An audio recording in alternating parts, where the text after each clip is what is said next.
The stars looked different through the viewing port of the harmonies. Voice Ambassador HFY pressed his scaled hands against the cool metal wall and watched the small human ship floating in the darkness ahead. After 300 years of making first contact with new species, he still felt excited about meeting another race that had just discovered faster-than-light travel. "Their ship is so simple," said Kessatar, the military advisor. The tall reptilian creature stood behind HFY, studying the human vessel through his own eyes. "Look at those crude weapon mounts. Their technology appears to be decades behind most Federation members." HFY nodded slowly. The human ship called New Horizon looked like a basic metal cylinder, with engines attached to one end. No artistic curves or beautiful designs like most advanced species preferred, just functional metal and simple lines. The ship was maybe 1/10 the size of the Federation diplomatic vessel. "Remember, they only achieved lightspeed travel 5 years ago," HFY replied. "We should be patient with them. Every species develops at their own pace." The communication system buzzed softly. A human face appeared on the main screen. A middle-aged man with brown hair and kind eyes. He wore a simple blue uniform with small metal badges on the chest. "This is Captain Jake Morrison of the human vessel New Horizon," the man said with a warm smile. "We're honored to meet representatives of the Galactic Federation. This is a historic day for humanity." HFY activated the translation system and stepped forward. "Greetings, Captain Morrison. I am Ambassador HFY of the Altarian Collective. We welcome humanity to the greater galactic community. Your species has achieved something remarkable by developing faster-than-light travel." Captain Morrison's smile grew wider. "Thank you, Ambassador. We've been dreaming of this moment for generations. Our scientists detected your signals 3 months ago, and we've been preparing for this meeting ever since." The conversation continued for 2 hours. Captain Morrison introduced his crew of 40 people, scientists, engineers, diplomats, and a few security officers. They seemed genuinely excited about meeting alien species. Commander Lisa Hayes, the chief human diplomat, shared information about Earth's cultures, languages, and recent technological achievements. "We have over 200 countries on Earth," Commander Hayes explained. "Each one has different customs, foods, and ways of life. But we all work together to build our first interstellar ship. It took us 15 years to complete the New Horizon." HFY found himself impressed by human diversity. Most species he encountered had unified governments before achieving space travel. Humans seemed to maintain their differences while still cooperating on important projects. Dr. Amy Foster, the human scientist, showed the Federation delegation examples of Earth music, art, and literature. The aliens listened to classical symphonies, viewed paintings from different time periods, and heard poetry in various human languages. Many of the Federation representatives found human creativity fascinating. "Your species produces remarkable artistic works," commented Velnara, the cultural specialist from the Centaurian Republic. "The emotional depth in your music is unlike anything we've encountered." Captain Morrison looked proud. "Art has always been important to humans. Even in our darkest times, we've used creativity to express hope and beauty." The first day of contact ended with plans for cultural exchanges. The Federation delegation would visit the human ship tomorrow, and human representatives would tour selected areas of the Harmony's voice. Both sides agreed to share non-sensitive information about their technologies and societies. That evening, HFY reviewed his notes in his private quarters. The initial meeting had gone better than expected. Many first contacts involved misunderstandings, fear, or aggressive behavior from newly discovered species. Humans seemed refreshingly peaceful and eager to learn. They appear to be a young species focused on exploration rather than conquest, he dictated to his official log. "Their technology is primitive but functional. Their ship design suggests they're still learning basic principles of space construction. Military capabilities appear minimal, mostly defensive systems designed to protect against asteroids and space debris." Kessatar disagreed during their private meeting later that night. "Something feels wrong about them," the military advisor said. "They're too calm, too prepared. Most species show more fear during first contact. Perhaps they're simply more mature than most newly spacefaring races," HFY replied. "Not every species needs to be suspicious and aggressive." Kessatar shook his head. "I've been studying their ship with our sensors. The energy readings don't match what they told us about their power systems. They claim to use basic fusion reactors, but I'm detecting something more advanced. Sensor errors happen, HFY said. Their technology is unfamiliar to our equipment. We shouldn't jump to conclusions based on unclear readings. The next morning brought more cultural exchanges. Captain Morrison and 5 crew members visited the Federation ship. They seemed amazed by the advanced technology, asking innocent questions about how various systems worked. Lieutenant Colonel Ben Parker, their security chief, showed particular interest in the ship's defensive capabilities. "This energy shield system is incredible," Parker said while examining a display panel. "How does it distribute power during an attack?" The Federation engineer explained the basic principles, happy to share knowledge with such an eager student. Parker nodded thoughtfully and asked several follow-up questions about shield frequencies and power requirements. Dr. Amy Foster spent hours with the Federation's medical team, learning about alien biology and sharing information about human physiology. She demonstrated remarkable understanding of complex biological systems for someone whose species had never encountered alien life before. "Humans adapt quickly," Dr. Foster explained when asked about her knowledge. "We've always been good at learning new things and applying them to solve problems." The day ended with a shared meal aboard the Federation ship. Humans tried various alien foods while Federation members sampled human dishes prepared in the ship's kitchen. The atmosphere remained friendly and relaxed. Captain Morrison raised his glass of water in a toast. "To new friendships across the stars," he said. "May this be the beginning of a long and peaceful relationship between our peoples." The Federation delegation responded enthusiastically. Even Kessatar seemed to relax his suspicions as the evening progressed. The humans told stories about Earth's history, shared jokes that translated well across species barriers, and showed genuine interest in learning about Federation member worlds. As the human delegation prepared to return to their ship, Commander Hayes mentioned something that caught HFY's attention. "We're looking forward to learning more about how new species integrate into the Federation," she said casually. "What kind of support do you typically provide to help civilizations adjust to galactic society?" The question seemed natural enough, but something in her tone suggested more than simple curiosity. HFY made a mental note to discuss Federation integration procedures during tomorrow's meetings. The humans returned to their ship with warm farewells and promises to continue the cultural exchange. As HFY watched the new horizon through his viewing port, he felt optimistic about humanity's future in the galactic community. They seemed like the kind of species that would thrive under Federation guidance. He had no idea how wrong he was. 3 days into the cultural exchange, small things began to bother Kestar. He couldn't explain why, but something about the humans felt wrong. They were too smooth, too prepared for every question the Federation asked. During breakfast on the 4th day, he noticed Lieutenant Colonel Ben Parker examining the dining hall's security cameras. The human security chief pretended to admire the technology, but his eyes moved in patterns that suggested military training far beyond what a peaceful exploration ship should need. "Interesting camera placement," Parker commented to the Federation security officer. "Very thorough coverage. How do you coordinate response times when threats are detected in different sections of the ship?" The alien officer happily explained their security protocols, not realizing he was giving away sensitive information about Federation military procedures. Parker nodded politely and asked more questions that seemed innocent, but revealed detailed knowledge of ship defense systems. Kessatar pulled the Federation officer aside later. "Why are you sharing classified security information with them?" "It's just basic ship safety," the officer replied. "Besides, look at their primitive ship. What harm could they do with such simple technology?" That afternoon, Dr. Amy Foster continued her medical exchanges with the Federation doctors. She demonstrated understanding of alien anatomy that impressed everyone present. When examining tissue samples from a Saurian patient, she immediately identified a rare genetic condition that even experienced Federation doctors might miss. "How did you know to look for that?" asked Dr. Zethmore, the chief medical officer.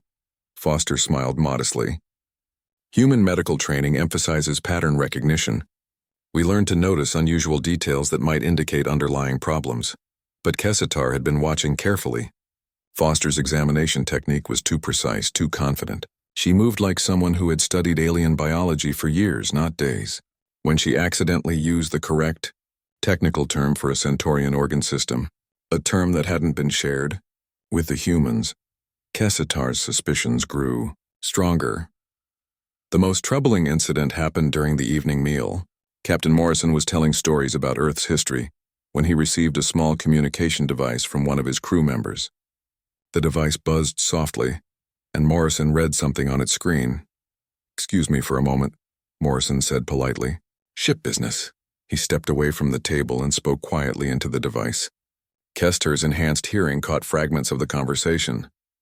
Phase 2 approved. Timeline moved up. Contingency 7 ready. When Morrison returned, his friendly smile was back in place. "Sorry about that. Just routine maintenance reports." But routine maintenance didn't require coded phrases and secret communications. Kessitar began recording everything the humans said and did. The next day brought more concerning discoveries. Commander Hayes asked detailed questions about Federation trade routes, military patrol schedules, and the locations of important industrial worlds. She claimed to be interested in potential trade opportunities for humanity. "We're eager to contribute to galactic commerce," Hayes explained. "Earth has many resources that might be valuable to other species. We want to understand how goods move between star systems." Her questions were intelligent and well-informed. Too well-informed. She asked about shipping lanes that weren't marked on public star charts and knew about military checkpoints that should be classified information. When Kessitar pointed this out to HFY, the ambassador dismissed his concerns. "They're naturally curious.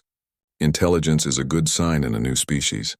We should encourage their interest in Federation society." That night, Kestar decided to conduct his own investigation. He used the ship's sensors to scan the human vessel more carefully. What he discovered made his blood run cold. The new horizon was not what it appeared to be. Behind its simple metal exterior, advanced technology hummed with power far beyond what humans should possess. The energy signatures he detected matched theoretical designs that Federation scientists had only dreamed about.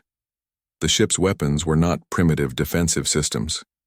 They were sophisticated military-grade devices designed to look harmless while maintaining devastating destructive capability. The humans had built a warship disguised as an exploration vessel.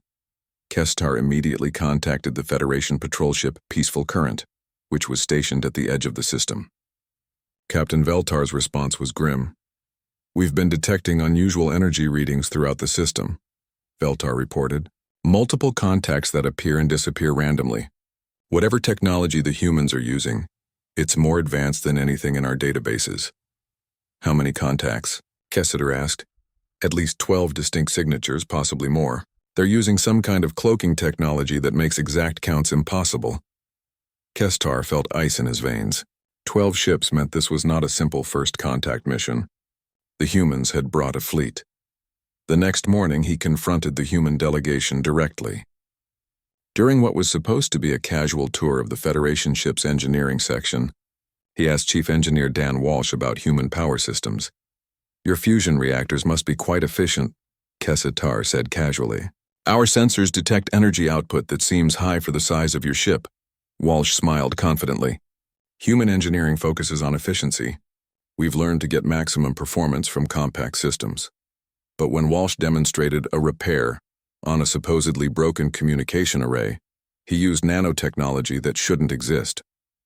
The repair took 30 seconds and involved programming microscopic machines with thought-controlled interfaces. The technology was centuries ahead of what any newly spacefaring species should possess. "Interesting technique," Kessitar observed. "How long has humanity been developing nanotechnology?" Walsh's confidence flickered for just a moment.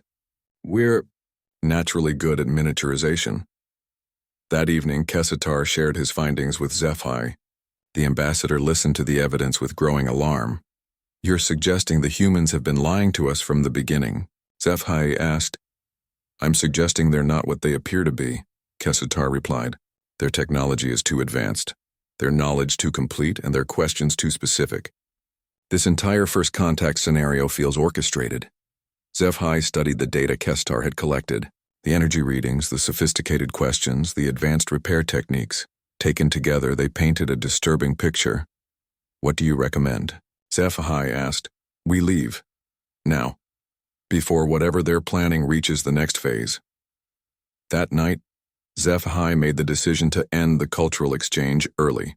He would cite technical difficulties that required the Federation ship to return to base immediately. It was a diplomatic way to extract his delegation from what might be a dangerous situation.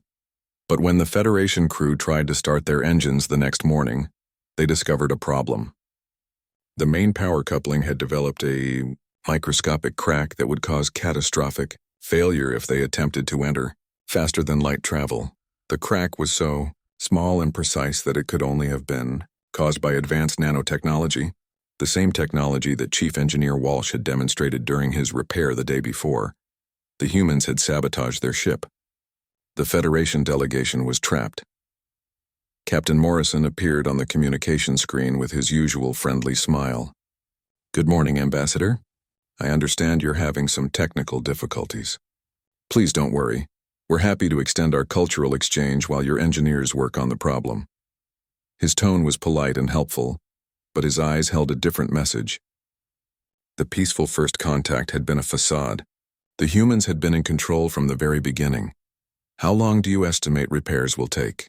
SciFi asked carefully. Morrison's smile never wavered. "These things can be unpredictable. Could be days, could be weeks. But don't worry, we have plenty to discuss while we wait." As the communication ended, Kessitar turned to SciFi with grim certainty. "We're not guests anymore. We're prisoners." The truth came out slowly, like poison seeping through cracks in a dam. It started when Chief Engineer Dan Walsh arrived to help with the Federation ship's engine problems. He brought tools that looked simple but worked like magic, repairing complex systems in minutes that should have taken days to fix. "Human engineering is very practical," Walsh explained as he used a device no bigger than his hand to reshape metal at the molecular level. "We believe in making tools that actually work." Kessitar watched the demonstration with growing horror.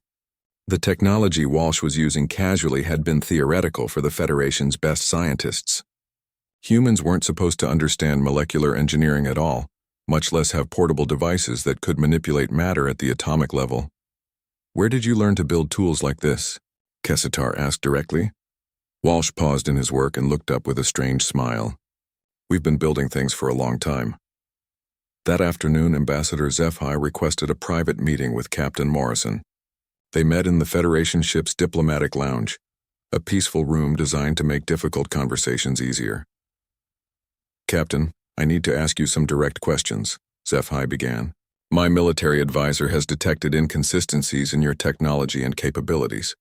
Can you explain why your ship appears more advanced than you initially claimed?" Morrison sat back in his chair and studied SciFi for a long moment. His friendly mask slipped slightly, revealing something colder underneath. "What would you like to know, Ambassador?" "The truth. Are you really a peaceful exploration vessel? Or is this something else entirely?" Morrison was quiet for several seconds. When he spoke again, his voice had changed. The warm, excited tone was gone, replaced by calm professionalism. "Dr. Susan Clark, please join us in the diplomatic lounge."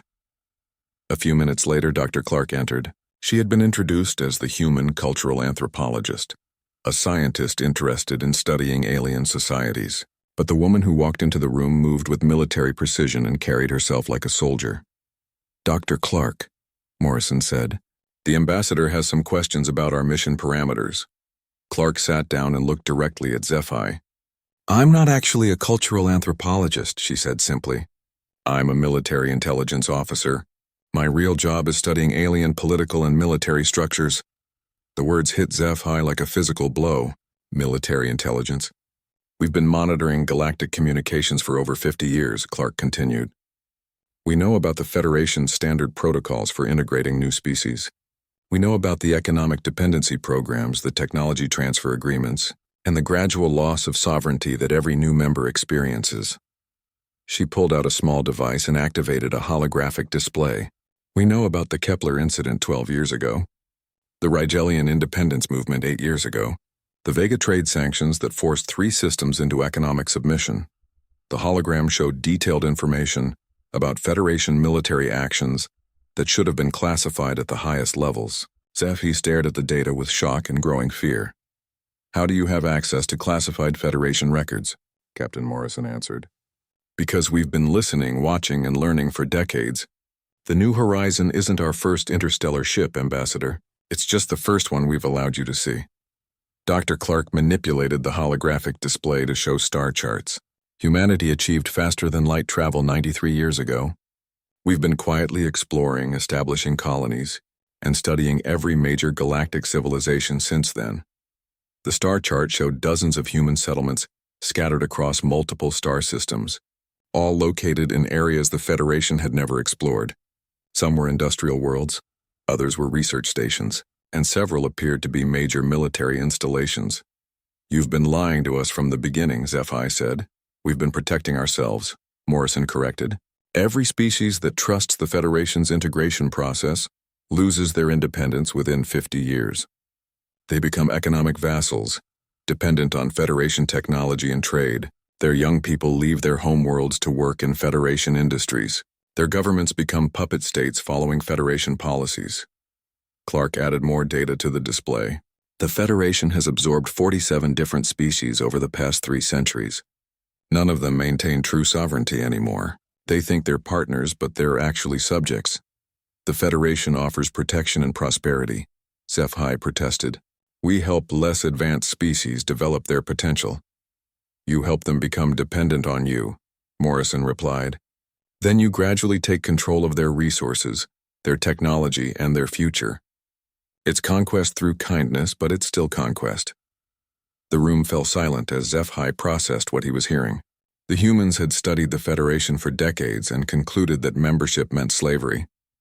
They had been preparing for this moment since first detecting galactic civilization. What do you want from us? SciFi asked.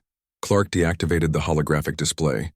We want you to carry a message back to the Federation Council. Humanity is interested in establishing diplomatic relations, but not under the standard integration protocols. We propose a different kind of relationship. What kind of relationship? Morrison leaned forward. True partnership between equals. Trade agreements that benefit both sides. Technology exchange that doesn't create dependency. Mutual defense pacts that respect each species' sovereignty. And if the Federation refuses?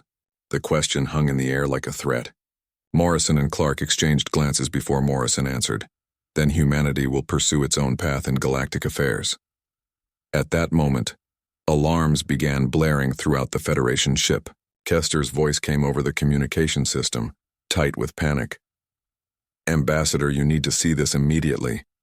They rushed to the bridge, where Kestar was staring at sensor displays with horror. The screen showed energy readings unlike anything the Federation had ever recorded. What are we looking at? SciFi asked. Long-range sensors are detecting multiple contacts throughout Federation space, Kestar reported. Over 300 distinct signatures, all using the same advanced technology we've detected here. Morrison walked calmly to the sensor station and studied the displays. Impressive range on your sensors. Most species can't detect our ships at this distance. The implications hit SciFi like a collapsing building. You have ships positioned throughout Federation territory? We have ships positioned everywhere, Clark confirmed. This first contact wasn't the beginning of humanity's involvement in galactic affairs. It was the moment we chose to reveal ourselves. Captain Veltar's voice crackled over the communication system from the patrol ship, Peaceful Current. Ambassador SciFi, emergency priority message. Federation Command reports unidentified vessels in orbit around 17 major worlds. All vessels are maintaining defensive positions but have not responded to communication attempts. Morrison activated his own communication device. Command, this is Jake. Initiate Phase 2. Confirmed, Jake. Phase 2 is go. All units switch to active scanning. Suddenly, the sensor displays lit up with new contacts. Ships appeared on the screens as if materializing from empty space. Dozens of them all around the Federation vessel's position. They had been there all along, hidden by cloaking technology that made them invisible until they chose to be seen.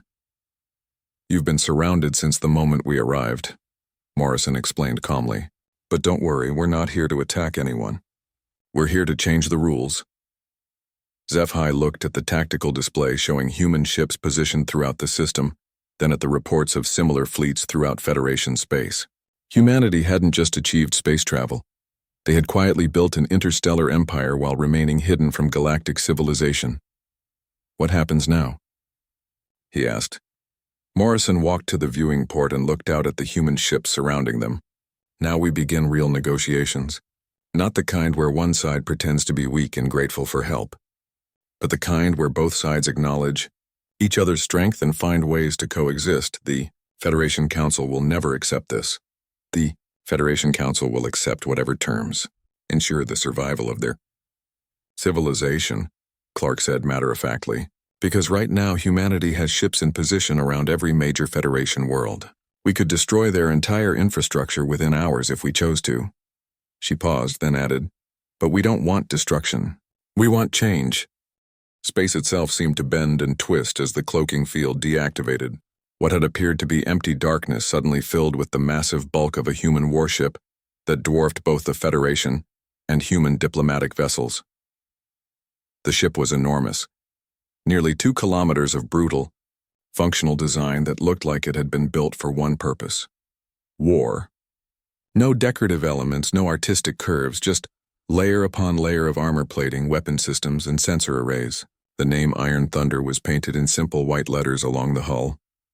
Holy stars, whispered Kessitar as he stared at the tactical display. That ship is larger than our battle cruisers. A new voice cut through all communication channels with calm authority. This is Admiral Rick Stone of the Terran Federation ship Iron Thunder. All vessels will maintain current positions and prepare for inspection.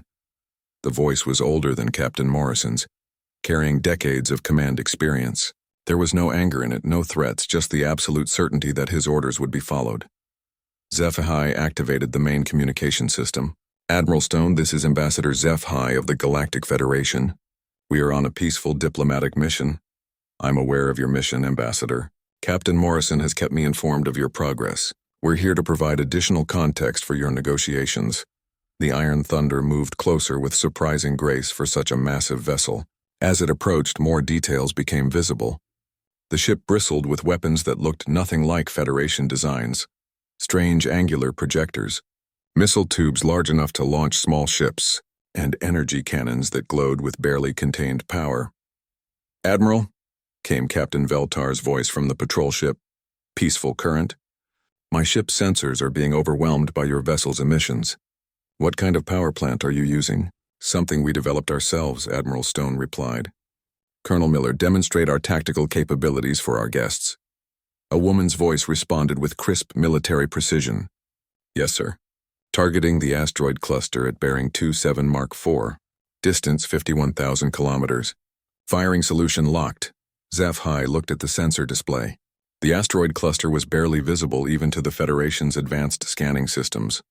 No weapon should be accurate at such extreme range. Fire, Admiral Stone ordered. Light erupted from the Iron Thunder's forward weapons. The energy beam was unlike anything in Federation arsenals. Not the bright plasma bolts most species used, but a coherent stream of particles that seemed to bend space around itself. The beam crossed 50,000 kilometers in less than 2 seconds and struck the largest asteroid with devastating precision. The asteroid, which had been roughly the size of a Federation destroyer, simply ceased to exist. Not destroyed or broken apart, but completely vaporized at the molecular level. Impressive accuracy, Colonel, Admiral Stone commented casually. Now target the patrol ship's weapon systems. Non-lethal disable only. Sir, I have 12 targeting solutions locked. Shall I demonstrate precision capability? Captain Veltar's voice carried new panic. Admiral, please don't fire on my ship. We are not hostile. I know, Admiral Stone replied calmly. This is just a demonstration. Colonel Miller, proceed. 12 beams of energy lanced out from the Iron Thunder, each one striking a specific point on the peaceful current. The Federation patrol ship shuddered as its weapons went offline, but the hull remained intact and life support continued functioning normally. All weapon systems disabled, Colonel Miller reported. The patrol ship is undamaged but defenseless. The precision was terrifying. The human weapons had selectively destroyed military systems while leaving everything else untouched. The level of control required for such accuracy was beyond anything the Federation thought possible. How? Kessitar asked in amazement. Our ships can barely hit targets at 10,000 kilometers, and you just disabled specific systems from 50 times that distance. Human military doctrine emphasizes precision over raw power, Admiral Stone explained. We prefer to disable opponents rather than destroy them when possible. Captain Morrison's voice came over the communication system. Admiral, The ambassador has some questions about our presence here. I'm sure he does. Ambassador HFY, would you like to see the rest of our fleet? Before HFY could answer, space around them began to shimmer as more cloaking fields deactivated. Ships appeared everywhere. Sleek destroyers, heavily armed cruisers, and support vessels of designs the Federation had never seen. Each one looked as advanced as the Iron Thunder, built with the same brutal efficiency. 12 heavy cruisers, 30 destroyers, 18 support vessels, Admiral Stone announced. This is Battle Group 7, one of our smaller formations. Smaller formations? HFY asked weakly. We have 43 battle groups currently deployed, Admiral Stone confirmed. Most are positioned near major Federation worlds, maintaining overwatch positions until diplomatic negotiations are complete. The tactical display showed the human fleet surrounding the Federation ships. Each human vessel was larger and more heavily armed than anything in the Federation's military. The technology gap was so vast that resistance would be futile. Admiral, Captain Morrison said, I think our guests need to understand the full scope of our operations. Agreed, Colonel Miller. Activate the system-wide scan. The sensors on the Iron Thunder sent out pulses of energy that revealed every object in the system. As the scan completed, dozens more contacts appeared on the display. Human ships that had been hidden throughout the area, monitoring every approach route and escape path. The humans have been watching us since before we arrived, Kessatar realized. This entire system is under their control. Has been for 3 months, Admiral Stone confirmed. We've been preparing for this diplomatic contact since your government first transmitted your intentions to make first contact with humanity. Dr. Clark's voice came from the diplomatic vessel. Admiral, shall I brief them on the broader strategic situation? Please proceed, Doctor. Clark activated a holographic projector that filled the space between the ships with a 3-dimensional star map. The map showed the entire Federation territory, with red dots marking the locations of human fleets. As you can see, Clark explained, Terran Defense Force units are currently in position around every major Federation world, industrial center, and military installation. We've been moving ships into position for over a year. The scope of the operation was staggering. Hundreds of human vessels had infiltrated Federation space without being detected, positioning themselves to strike at the heart of galactic civilization. This is impossible, HFY protested. Our sensor networks would have detected such a massive fleet movement. Your sensor networks detected what we wanted them to detect, Admiral Stone replied. Our cloaking technology is somewhat more advanced than your detection systems, Colonel Miller added. We've also been monitoring your communication networks, tracking your patrol schedules, and analyzing your defensive capabilities. The Federation's military strength is impressive, but it's designed to fight opponents using similar technology. You're not prepared to face an enemy with significant technological advantages. Are we enemies? HFY asked. That depends entirely on how your government responds to our proposals, Admiral Stone answered. We prefer partnership to conflict, but we won't accept subjugation in exchange for membership in your organization.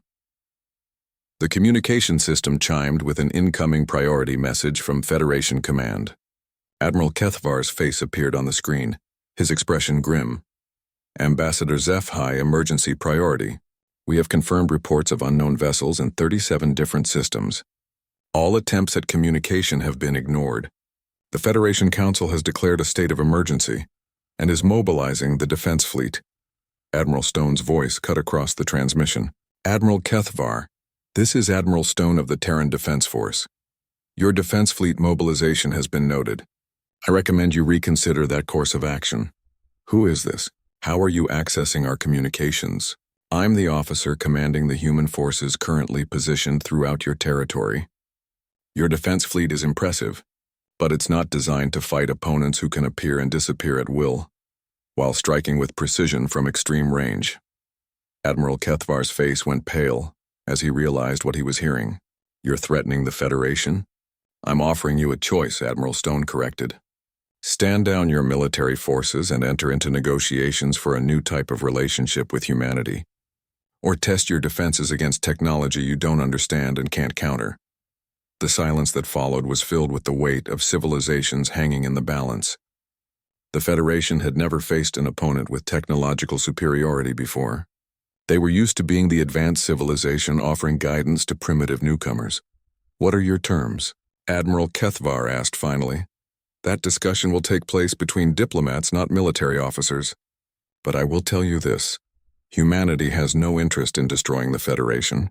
We simply refuse to be absorbed by it." Admiral Stone paused, then added, "You have 6 hours to respond with your decision. After that, we begin demonstrating why peaceful negotiation is preferable to military resistance." The Federation Council's response came in 4 hours and 37 minutes. Admiral Kethvar appeared on the communication screen looking older than he had that morning, flanked by 3 other Federation leaders who seemed equally shaken. "Admiral Stone," Kethvar began, "the Federation Council agrees to enter negotiations under the terms you've proposed.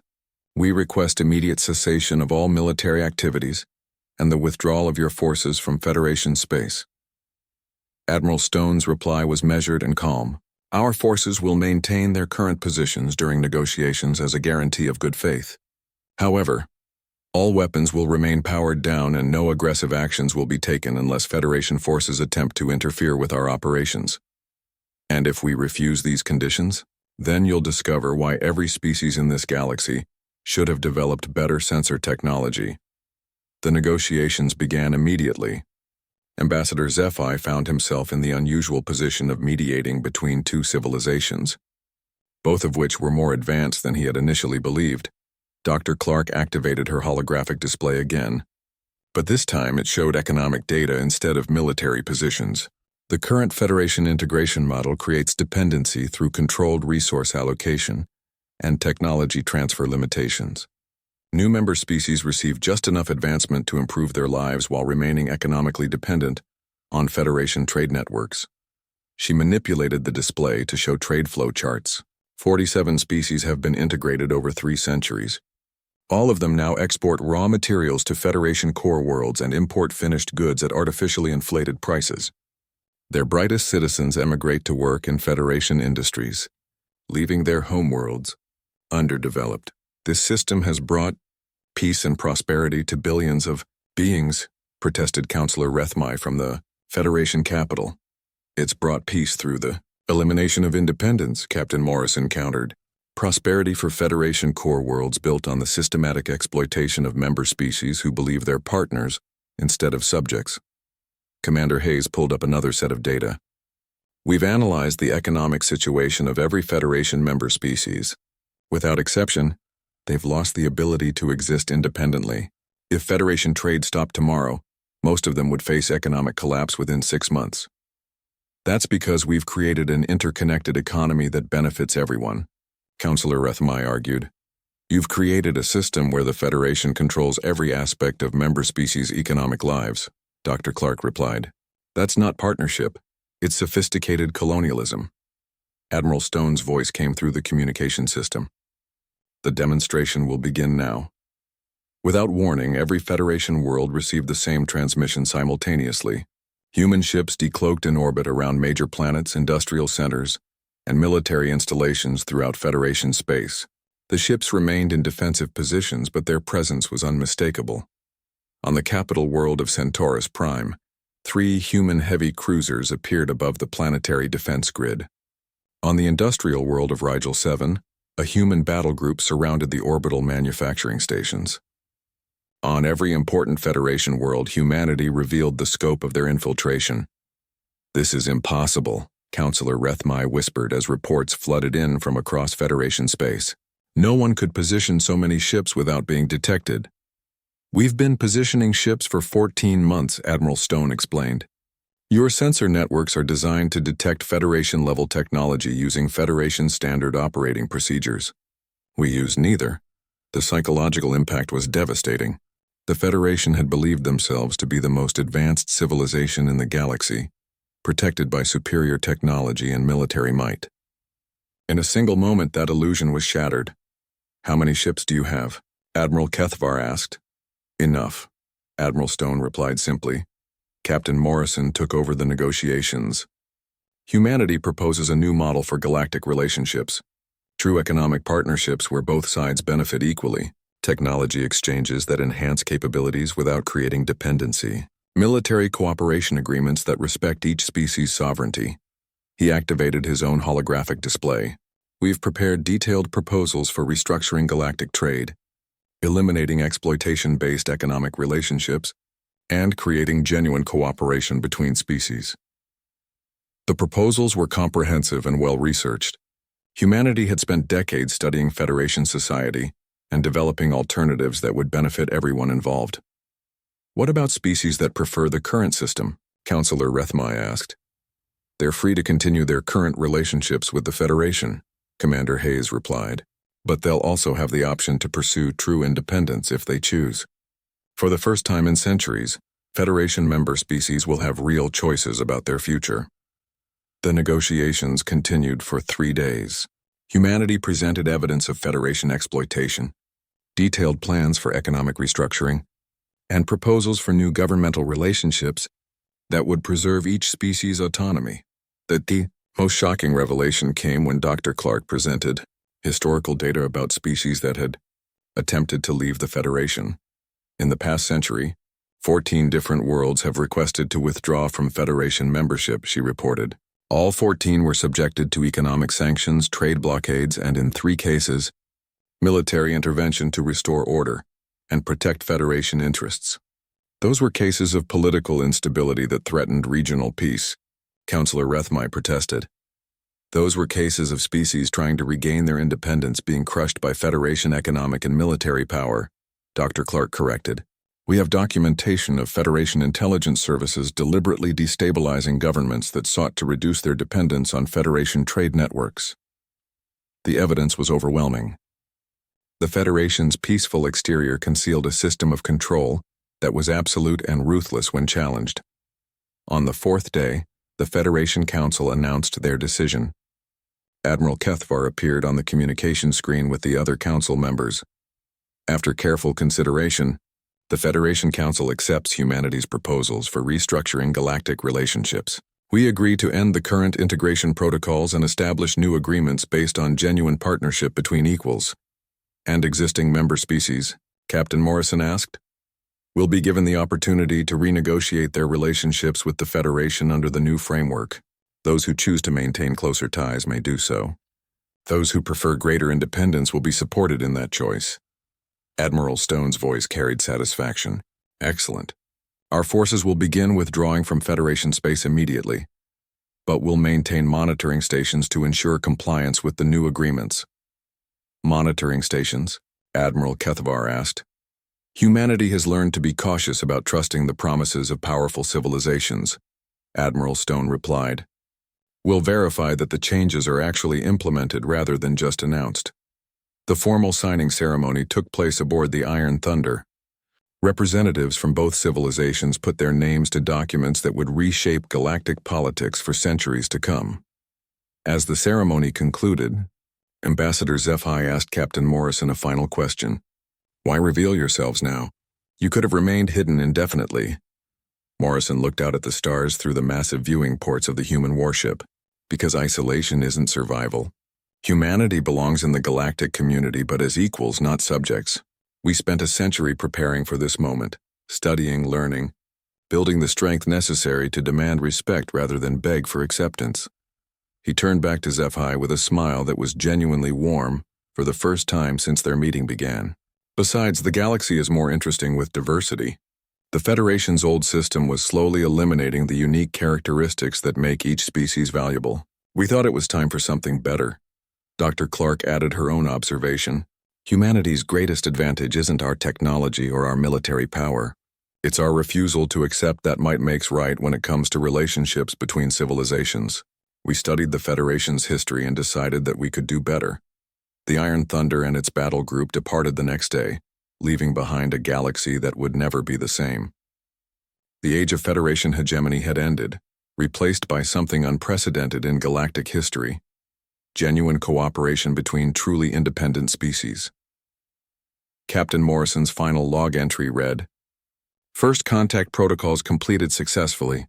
Humanity has officially joined galactic civilization not as subjects seeking approval, but as equals demanding respect. The Federation has learned that peaceful cooperation works better than benevolent domination. The galaxy is about to become a much more interesting place. As the human ships disappeared into faster-than-light travel, Ambassador Zeph-Hai realized that he had witnessed something historic. For the first time in centuries, a newly contacted species had changed galactic civilization instead of being changed by it.